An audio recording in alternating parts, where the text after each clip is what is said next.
Okay, ABC అనే triangle అనుకోండి. దాంట్లో ఒక కండిషన్ ఇచ్చాడు, R1 = 2, R2 = 3R3. Then what is A:B అన్నాడు, స్మాల్ a:/b. సరే ట్రై చేద్దాం. చూడండి ఇక్కడ దిస్ ఈజ్ R1 2R2 = ఎంత?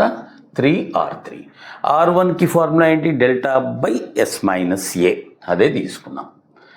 R1 అంటే delta by S minus A = 2 into R2 అంటే delta by S minus B = 3R3, 3 into delta by S minus C. సరే క్లియర్గా డెల్టా డెల్టా డెల్టా. ఇక్కడ మనకి తెలిసింది S minus A 1, S minus B 2, S minus 3 3. ఇదిగోండి yes minus ఏ ఒక భాగం, రేషియోనే yes minus B 2 భాగాలు, అండ్ ఎస్ మైనస్ సి ఎన్ని భాగాలు? 3 భాగాలు.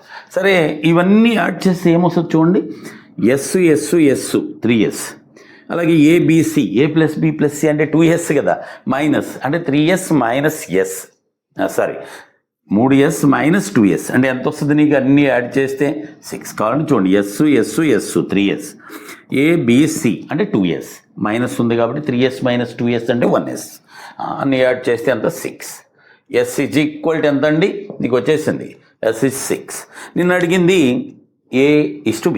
ఇది చూడండి, దీంట్లోంచి ఇది ఎక్స్లోంచి ఎస్ మైనస్ ఏ పోతే ఏ వచ్చేస్తుంది.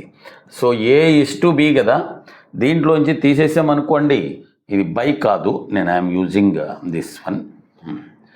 ఓకే, ఎస్లోంచి తీసేస్తే ఏ వచ్చేస్తుంది. ఎస్లోంచి అంటే 6లోంచి 1 పోతే ఏ ఎంత? 5. అలాగే ఎస్లోంచి తీసేస్తే బి వచ్చేస్తుంది. 6లోంచి 2 పోతే ఎంత అండి? 4. అంతే అయిపోయింది. సో దట్ ఈజ్ A:/B ఎంత? 5.